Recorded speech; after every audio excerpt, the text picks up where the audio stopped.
What is going on, everyone? My name's Boit, and I'm back with some more Age of Mythology. The Titans action spawning in the bottom of the map in the blue color, playing as Loki. His name is Mahde. You've got Ma and you've got D. Mahde. His opponent today in the red color, playing as Ra. His name is Spamt. The map is Frozen Wastes. And this is an exciting time to be alive. Mahde managing to take that first game on Oasis in 1 hour and 10 minutes. We have all had moments in our life where we have lost our mind. And it turns out that we are currently in that moment. So forgive me as we just take a moment here to decompress and understand that we now have to watch another game of these players playing the same matchup. Deep breaths, everyone. Exhale, whatever. All right. So the big bonus here is that we're on the map Frozen Waste, not an Oasis anymore. So that is something different. It means that but both players have got Hunt to play with, which means that they can do a lot more stuff in this game than last game. There's less booming.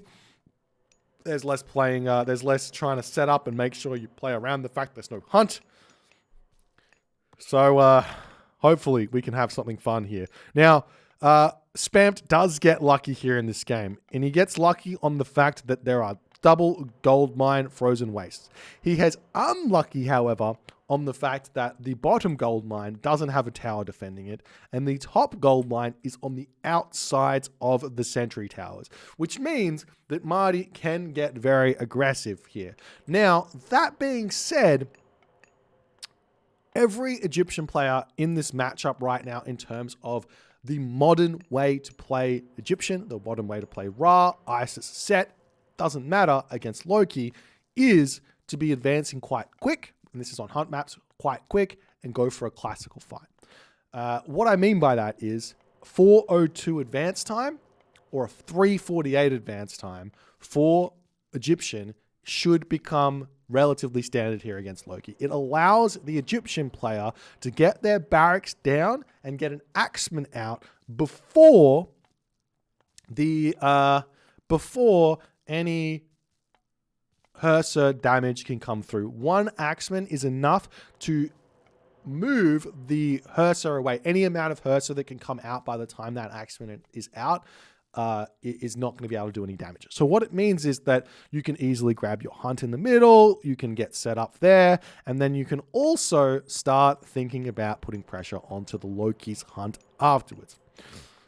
So really the ball is in the Loki's court for trying to work out how to defend and how to survive that. The other thing is that, generally speaking, Norse players against a classical fight want to grab a second town center, and on a map like Frozen Waste, both the town centers are forward. It can be very, very tough to be able to get that town center up against an aggressive Egyptian classical fight. But we'll see what Spamt is doing here. He has got his temple down, so it will be a 4:30 advance time. So this is quite a bit later than I was talking about, but it's still going to be something similar nonetheless, as we also see Mahde advancing to the classical age at around about the same time.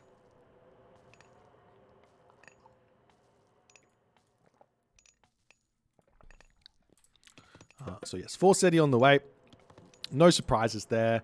Heimdal on this map, while it's funny, it could possibly catch depending on your Egyptian opponent, could catch an Egyptian player out, especially if you know that your opponent can only really do one strategy.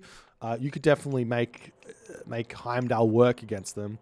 So say your opponent plays only Ra and only goes for a fast second town center, fast rain, fast farm player.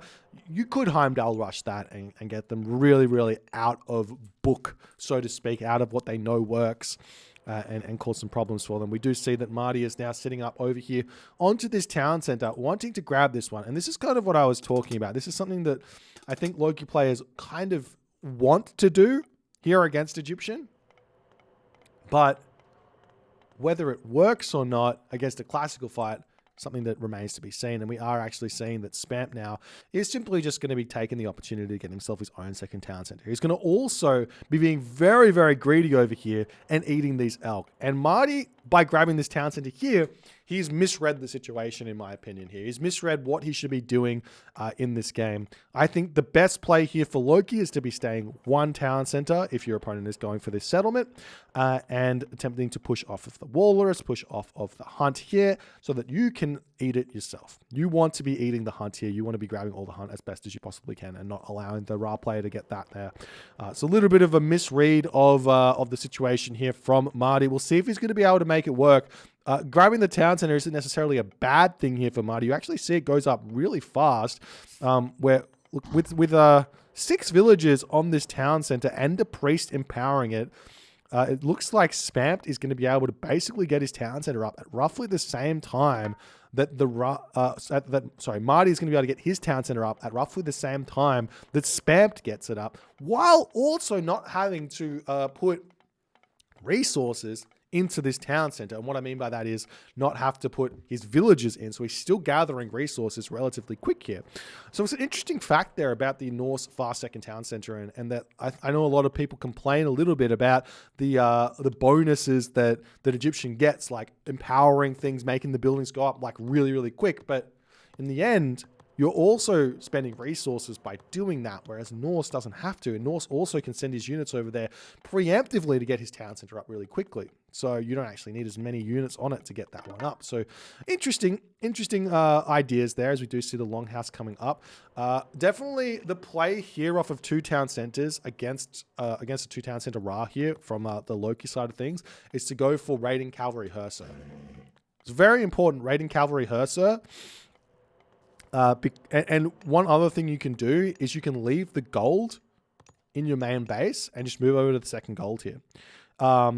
Or both over onto this position. And then move back once you see the rock or the Horus come through, not Horus, Hathor come through, and get yourself watchtowers. And that way you can defend your gold without needing to actually build a hill fort. Which can be a really, really good idea as well.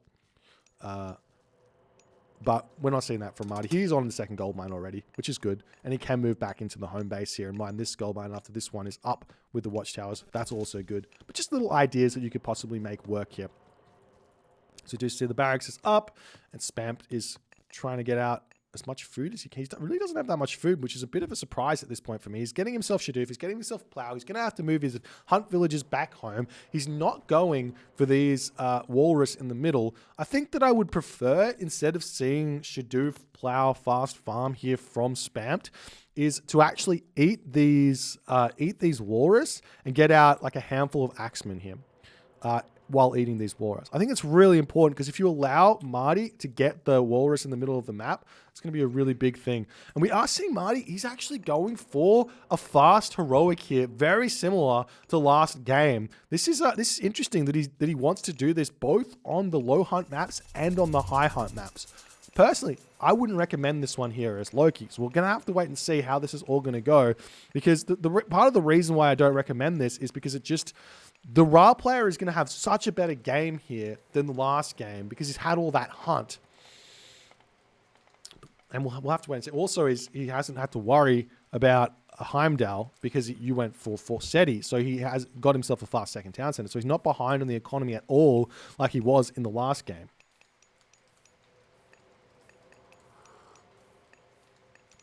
We do see Mahde. He's opting for the Bragi. He's opting for the Hall of Thanes. He hits the Heroic Age first here in front of Spamt. We see Axeman starting to come out as well. Spamt actually not getting... He doesn't even have his armor up, so it's a very, very late Heroic Age here from Spamt. And he's got... How many farms has he actually got up here? I don't think it's that many. Yeah, he's only got 13 farms up here. This is something that I really don't like from Ra players is when you've got decent hunt and you opt into a fast farm and you don't put tons of farms down. It's always a question mark maneuver if you ask me. I much prefer to see you eat the hunt, defend the hunt, build tons of farms and get a much, much bigger economy going. Especially like tons of farms to push yourself to the Mythic Age is also a great idea because then you get access to immediately getting flood control as well. Anyways, thank you for the 2 months there, JM Hessel. Appreciate you, my friend. As the Hill Fort He's getting thrown up here by Mahde on his gold, making sure he's preventing any sort of Hathor shenanigans onto that gold mine. We do have to remember last game as well that Spamt did not get a good Locust off. He didn't get any value out of his god power there in the heroic age. So too, neither did Mahde. So maybe this will be a different situation here. As Mahde also pulling off of this hunt for the time being. Lots of villagers on the wood here to allow him to get himself the market, get himself the hill fort here. I actually like this idea. I don't know if Mahde's actually doing it or not, but part of me really likes this idea. So what's the problem with Ra versus Loki? What's the problem with Loki versus Ra? The problem is that Ra builds this death ball that you cannot attack. And then he just pushes in and kills you with Son of Osiris, mummies, all these units that just counter your units. But it takes some time to build, but you can't attack him, so it doesn't matter. So what if Loki does just simply put a 2-town center fast mythic with a hill fort or two with the intention of building straight into Ballista? Ballista walls sit back. Could it work? Could it work is the big question. I don't know the answer. I'm just thinking, it's just my mind's going click, click, click, click, click, click, click, click. Whether it's right or not, I don't know. As the villagers do get spotted. Beautiful reaction there from Mahde, as he doesn't actually lose. Well, he loses 2 villagers, but not from the Locust. As the Hearser coming through, the Battle Ball going to be able to do a lot of good damage here. We do see the Great Jarls already coming out, as Mahde does really, really enjoy going straight up to that legend, or up to that heavy cavalry right away. As he pulls back with his Hearser, going to throw some houses down his main base. Still has plenty of herdables left over here. Mahde has to make sure his Hearser are not engaging those axemen at all. The battle board is going to be very, very useful here as those units chasing in. Town Center and Hill Fort going to be enough damage here to hold on. Meanwhile, the Rock sitting over on this position. We still haven't gotten, Mahde still hasn't gotten himself watchtowers here, as that Rock is going to have free reign on getting damage done in the main base of Mahde. Spamt at this point is in a very, very strong spot, economically speaking. The units retreating back here as well. I wouldn't be surprised to see Spamt at this point decide to go in with Spearmen or Camelry here. Both wouldn't be a bad idea. We do see the Migdol on this position over here. Migdol coming up over here as well for Spam. No 3rd town center just yet. As he's sitting back, managing to make some decent units here, but Mahde needs to start getting his units out, getting his buildings out, getting his houses up. All those good things. Potentially also securing this town center wouldn't go astray. Maybe a hill fort over here to defend this gold mine and defend this town center wouldn't go astray either here. As units trying to push through. Both players now getting closer and closer to hitting. Well, Spam is at 130 or 130 population. He's got this army out. I'm not exactly sure what he's going to be doing with it, because he needs to have an answer to the battle ball here at some point here. As Mahde still sitting back, retreating onto this position. More Jarls coming out. The farm starting to coming through as irrigation coming in. In all honesty, Mahde is playing the fundamentals here very, very nicely. He's making sure that all of his weaknesses, apart from in the base, I would have liked to have seen Watchtower's research here. He's making sure all of his weaknesses are covered. He's got this troll in his main base as well, potentially, to take out the Rock. Spamt, on the other hand, he's also playing this one decently well here with the economic upgrades, getting some irrigation, a decently fast Osiris here as the army coming through here, going to try and get onto those chariot archers on the back there as Spamt has to retreat away. There is still shifting sands, I believe, here for Spam, so he can utilize shifting sands to escape a flaming weapons, which is a big deal. So Mahde's got to be careful with that as he's trying to push through here. He might go for a big push onto this town center here with the flaming weapons, which wouldn't be a bad idea in all honesty.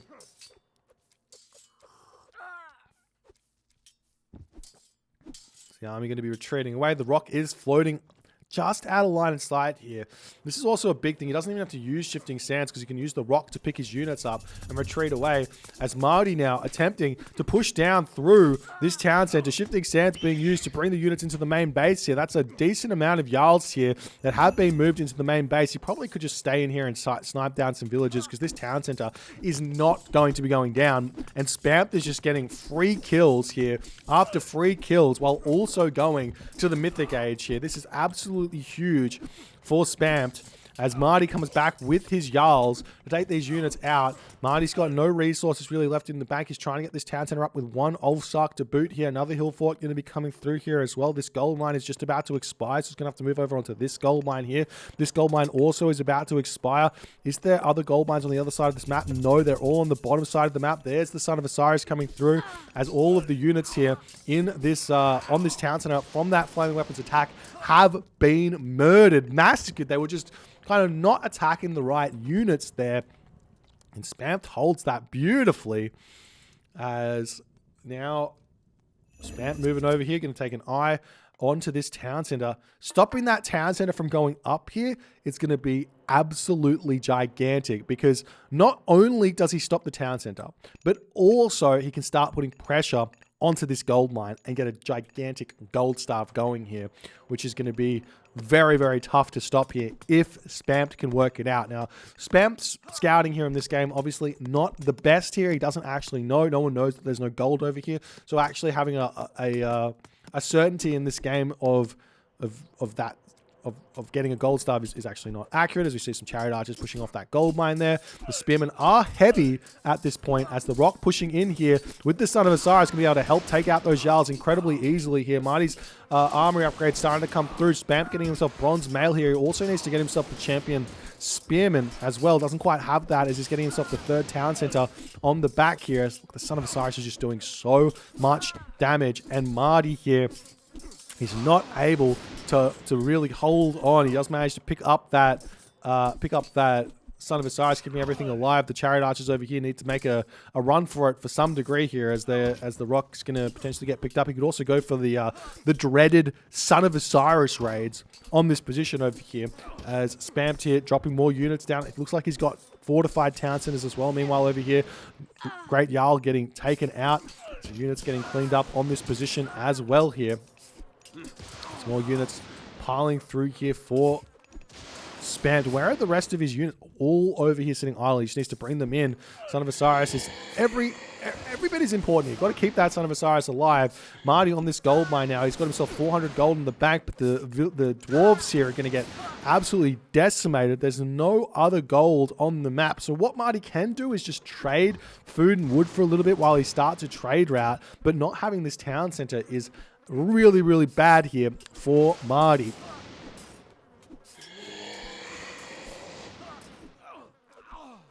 As the raiding cavalry gets taken down, the spearmen are going to be pushing through here to try and take out these Jarls as best that they possibly can.